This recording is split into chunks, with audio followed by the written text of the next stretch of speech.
एथ' रां होयोब्ला जोङो नोंथांखौ देरहाहोगोन नाथाय एथ' होनांगोन जेनब्ला होनाङा दा इउपिपिएलआ जेननायनि मेन जाहोना मा नंबा रायजोफोर बयबो नैबे भिडिअखौ नुखांबाय जानांगौ जाय जाय नुवाखै बिथांमोना खनसे नायलांबावदो जाय जाय नुदों मोनसे कमेन्ट हरबानो जाबाय थ' रायजोफोर इउपिपिएल जेननायनि मेन जाहोना मा बे खोथाखौ लानानै नङा इउपिपिएलनि दैदेनगिरि गर्जन मोसाहारि सारा माखासे खोथा फोरमायनो नागिरदों रायजोफोर भिडिअखौ जोबजासिम नायलां नोंसोर जाय जाय नुवाखै आरो जाय जाय नुबाय मोनसे मोजां कमेन्ट खालामहरबानो जाबाय सार बुंनाय खोथाफोरा नंगौना नङा नंबा रायजोफोर थ' इउपिपिएल जेननायनि मेन जाहोना मा नैबे भिडिअनि गेजेरजों बिथाङा फोरमायनो नागिरदों नोंसोर भिडिअखौ नायलांदो आरो सार बुंनाय खोथाफोरखौ नोंसोर नंगौ सानोब्ला नङा मोनसे मोजां कमेन्ट हरबानो जाबाय आरो शेयार खालामना थ' रायजोफोर भिडिअखौ नायलांबानो जाबाय नोंसोर मोननै मोनथामसो खारन दङ जेननायनि थामहिनबा फेजेननायनि जोङो जेनाखै एक्सुअलि जोंखौ फेजेनदोंसो मोनसे बोलोआ मोनसे आनसिन साइन्टिफिक बोलोआ आरो माखासे षड़यन्त्रआ जोंखौ फेजेनदों नोंथांमोना मिथिया खोमा बावैसो सिगां जोंनि बिटिसिआव हिमन्त बिश्व शर्माया सानथामसिम बाहाय थाफैदों रावबो मिथिया मा खालामदों मा मादों बे मोनसे आं बेखौनो होननो लुबैदों दिनै इउपिपिएल हिसाबै आरो जोङो गोबां खामानि मावदों आरो जोंनि मावनाया साइन्टिफिकेलि जथेस्थ' कारेक्ट गोबां बेलायाव जोंनि केम्पेइननि मडेल जोंनि इस्युफोरखौ लानानै जोङो रायजो राजाफोरनि गेजेराव फोरमायनाय थाखा फैसा खरस गारनायाबो बिपिएफआ जेसेबां गारदों जों बेनि एसेबो खम गाराखै जोंनि वार्कारफोरा मोनदों जेसेबां बिपिएफनि मानसिफ्रा मोनदों दा बेफोर गासैयावबो जेबो फावल्टि गैया रायजोफोर नोंथांमोनहा भटखौ गमामायैनो इउपिपिएलनो होदोंमोन नाथाय मोनसे षड़यन्त्रआ जोंखौ फेजेनदों आं बेखौसो बुंनो लुबैदों माब्रै बयनिबो गोसोआव गनायनो गोब्राब मोनदों मोननै मोनथाम बा मोनब्रै मोनबा डिफारेन्सफ्रा अरजायामोन कमप्लिटलि 15टा सिटआवहाय मोनसेबो इउपिपिएलआ देरहायाखै आरो नोंथांमोना मोजाङै गोसो होनानै नाय मार्जिन बे देरहानायनि मार्जिनखौ नोंथांमोना नाय आकाश फाताल डिफारेन्स एखेबारे जायखौ जों सानफेराखै जायखौ जों रुजुफेराखै एमसिएलए काउन्सिलनि भट एमएलएआ जाहैबाय मोनथाम मोनब्रै एमसिएलए ज' जानानैसो मोनसे बिधान सभा समष्टि जायो जों जाय एमसिएलए मोनसेल' सिंगल समष्टियाव जे भटखौ इउपिपिएलनि केन्डिडेटफ्रा मोनदोंमोन बेखौबो जोङो मोनाखै एबारावहाय दा बेबायदि गाज्रि रोखोमै जेननायाव जायखौ जों आसा खालामथारदोंमोन देरहाथारगोन होननानै गाज्रि रोखोमै जेननायाव माखासे गोबां जाहोन दङ आं बे जाहोनफोरखौ नोंथांमोननि सिगाङाव बुंगोरनि एक नाम्बार जाहोना नोंथांमोना दिनै मिथिगौ दिनैनि दिना साइन्टिफिक बैगानिकनि जुग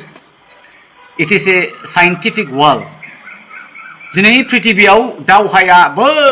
अख्राङावसो जायो नोंथांमोना नुवाखै होनबा इरान इजराइल आमेरिकानि दावहायाव जेबायदि इरानखौहाय रकेटफ्रा इजराइलखौहाय रकेट मिसाइलफ्रा टारगेट खालामो नों बे खाथियाव साहा लोंब्लाबो बे न'खरा जेबो जाया जेराव टारगेट खालामदों स्पेसिफिक प्रिसिसन आरो पिन पइन्टजों टारगेट खालामो अख्राङाव बिरबोनाय मिसाइलफोरखौहाय नायगार बासिख्ल' डिफ्यूज खालामनो हायो निउट्रेलाइज खालामनो हायो बे जाहैबाय दिनै साइन्टिफिकनि बाहादुरि नोंथांमोना नुबायबो खोमा बै दाउ खेला होनायाव नोंथांमोना नुबाय दाउला खासि रेदें एखे थाव गुबै फुनस्रोलायनाय गेलेबानो मोनलांगोन दाउला खासि नोङो गेलेदो नों थैनोबो मोना मालाबा माफा माने हरगोन खिन्थु मेक्सिमाम मोना मा खालामो मोनसे बिथांमोना बै गिदिंग्रा माबायाव बै साखायाव माखासे माबा बेटारि सिस्टेम फिटिं खालामखानानै सासे मानसिया बायजोआव एसे गोजानावहाय माने रिचेबल आरो मोनसे रिमटजों फिटिं खालामबाय थायो नों जेराव होदों बावहाय बे थाबथाखाया दा बेफोरो पसिबल साधारन मोनसे बैगानिक जन्त्रजों मावजानाय दा थिग बेबायदिनो जोंनि बिटिसिनि जे 15टा बियाबावनो जा सारा आसामनि बिधान सभायावनो जा बिथांमोना गोसो जानानै जोंखौ फेजेनदों आरो मा इभिएम हेकिं पसिबल नोंथांमोना बावैसो सप्ता खनसेनि उनाव मोनगोन इभिएम हेकारफ्रा केन्डिडेट खोमसि दरसि हरनि 12टा 1टायाव लोगो लाहैयो जे नोंथांमोना जोंनो एथ' रां होयोब्ला जोङो नोंथांखौ देरहाहोगोन नाथाय एथ' होनांगोन जेनब्ला होनाङा दा बाथ्राया जाहैबाय जिबायदि गिदिर एमाउन्टनि 3 कोटि 4 कोटि गाहाम बियो जाहैदों दा बे फैसाखौ नों देरहामालाय बहानिफ्राय मोननानै हरगोन दा बेफोरबायदि जिनिसा जाया नङा जादों गोबां केन्डिडेटनियाव सौहैदों दा केन्डिडेटफ्रा सोरबा बुंसोलायदों जे ओरै जादों दा बे जिनिसा पसिबल आरो हेकारफ्रा इभिएमनि बुस्थुखौहाय सोलाय सोल' खालामनो हायो बे एखेबारे पसिबल बे आं बुंनाय बाथ्राल' नङा साइन्टिस्टफ्रा दिनै बुंदों एलन मास्कआ बुंदों इभिएम केनट बि ट्रास्टेड आमेरिका गभर्नमेन्टआ गले गले बुंदों इभिएम केनट बि ट्रास्टेड बेलट पेपारखौ जोङो लाबोफिननांगौ होननानै दा बे मोनसे खारन रायजोफोर जे जोंखौ बिथांमोनहा जिबायदि मार्जिनाव फेजेनदों बियो जों गोरलैयै बेबायदि जों फेजेनजानाय बुस्थु नङा रायजो राजाया बयबो गोसो जानानै UPPL भट होदोंमोन नाथाय दिनैनि जे डाबल इन्जिन सरकार ट्रिपल इन्जिन सरकार दिल्लीयावबो बिथांमोननि गभर्नमेन्ट स्टेटआवबो बिथांमोननि गभर्नमेन्ट आरो BTC आवबो बिथांमोननि गभर्नमेन्ट दा बावहाय जोंनि मिशनारिफ्रा बावहाय लोमा आरो बिथांमोना गोसो बायदि फैनानै बोरै बोरै फिटिं खालामनानै दे जोङो नोङो बेसेबां नांगौ नों एथ' लादो आं एथ' लानोसै होननानै बिथांमोना रानलायनानै गेलेदों ओंखायनो बिथांमोना गासिबो दुफुं देरहाजोबदों आरो UPPL जेनजोबदों दुइ नाम्बार खारना जाहैबाय सारा आसामावनो अल आसामावनो बे इभिक्सन माइनरिटि मुसलमानफोरखौहाय होखारनायनि असिलायै बिथांमोना एखेबारे एबसुलुट माने नन इन्टारफेरेन्स अपोजिशन गैयै मोनसे एसेम्बलि बिथांमोना खुंफुंनो सानबाय थादों दा बावहाय सोरबा जुदि बादा होयोबा MLAफ्रा बावहाय एसेम्बलियावहाय डिसिसन पास जानो बा बिल पास जानो गोब्राब जायो दा बिथांमोना बे टारगेट लादों दा बेखायनो सारा आसामावनो जेरैखि जाया एबाराव BJPआ फैफिनथारनांगौ कंग्रेसआबो दोखो जेननांगौ आरो UPPLआबो दोखो जेननांगौ आरो जों एबसुलुट मेजरिटि लानानै जोंनि सिंगल गभर्नमेन्ट लानानै जोङो बे बारावहाय आसाम आरो BTCआव जेसेबां माइनरिटिफोर दङ बिथांमोनखौ जेरैखि जाया जोङो डिसेन्ट्रेलाइज खालामनांगौ बिथांमोना नैबे अंखखौबो फेर फाथि खानानै दिनैनि बे जेननायनि महरा आरोमा दा बेखायनो रायजोफोर नोंथांमोनहा बांद्राय दुखु दाजा नोंथांमोना गमामायैनो UPPLनो गोसो होनानै भटखौ होदोंमोन आरो जोङो गोबां सिटआव देरहानायाबो जोंहा 9थानिफ्राय 10थासिम देरहागौमोन जों नाथाय बिथांमोना एखेबारे गोसो जानानै षड्यन्त्र खालामखाबाय EVMखौ बोरैबा खालामनायनि थाखाय जोङो दिनै देरहायाखिसै आरोमा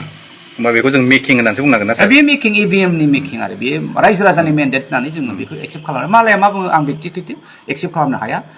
it is quite possible that EVM can be hacked. There have been numbers of time from Congress and also from senior Supreme Court advocates. They have been raising the issue that EVM cannot be trusted, EVM can be hacked, EVM can be tempered. So these are the possible.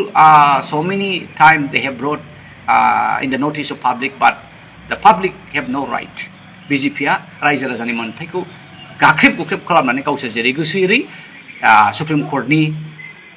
जाजआ सोर जानांगौ election कमिशनारनि chief commissioner सोर जानांगौ बे गासैखौबो बिथांमोना दिनै fitting खालामनानै दोनजोबदों दा बेनो जाहैबाय दिनैनि डाबल ट्रिपल इन्जिन सरकार दा बेबायदि गभर्नमेन्टआव सोरबा निर्दलीय इन्डिपेन्डेन्ट टाइप UPPL बायदिया हारसिङै BJPजों फेर फाथिनाया गोब्राब रायजोफोर दा बेल' थेवब्लाबो आं आसा खालामदों BTRआव जिहेतु जोंहा बेलट पेपारनि सुबिदा दङ फैबाय थानाय समाव बे 5 बोसोराव बिथांमोननि गोबां एन्टि इनकाम्बेन्सिखौ जों मोनखागोन बिथांमोना गाख्रेब गुख्रेब खालामनानैबो माइनरिटिफोरखौहाय सासन खालामगोन आरो बावहाय बैफोरबायदि नुजाथिनायनि थाखाय जोङो फैबाय थानाय 2030आव BTCनि बिसायख'थियाव जोङो फेर फाथिनो थाखाय जानजि खाफ्राफिननाया मोजां